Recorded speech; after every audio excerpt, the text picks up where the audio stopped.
உங்க லெவலுக்கு வேலை செய்யுங்கடா. என் சக்திக்கு மீறின ப்ராஜெக்ட்னு சொல்லிட்டு அப்படியே ஓடிடு. நான் உனக்கு 5 இல்லைன்னா 10 தரேன். இல்ல என்னடா பண்ணுவ?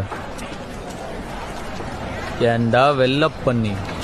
எந்த வேலையும் செய்யாம தகுதியான படிப்பும் இல்லாம உங்க அப்பா பணக்காரங்கிற ஒரே காரணத்தினால நோகாம நேரா முதலாளி சீட்ல உக்காந்த உனக்கே இவ்வளவு திமிர் இருக்கே.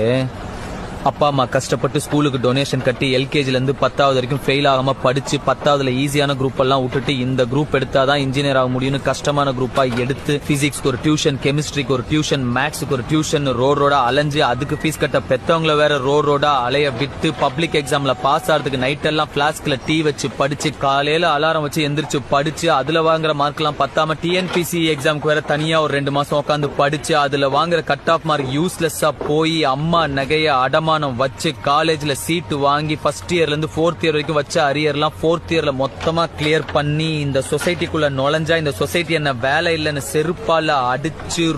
ரோடா வேலை தேடி அலைஞ்சு 3 வருஷம் 4 வருஷம் வீட்டுல தண்டமா உக்காந்து அப்பா என்ன தண்டச்சோறு திட்டி சாப்பிடுற ஒவ்வொரு வாய் சாப்பாடும் தொண்டையில சிக்கி வலிச்சு இறங்கி எவனோ ஒரு புண்ணியவான் கடைசியில ஒரு நல்ல மனுஷன் எனக்கு வேலை கொடுத்து அதையும் புடிங்க நினைக்கிற உன்ன மாதிரி ஒரு புறம்போக்கெல்லாம் சமாளிச்சு இன்னைக்கு முன்னாடி நின்னு பேசிக்கிட்டு இருக்கிற வேலையில்லா பட்டதாரி எனக்கு எவ்வளவு திமிரா இருக்கும்.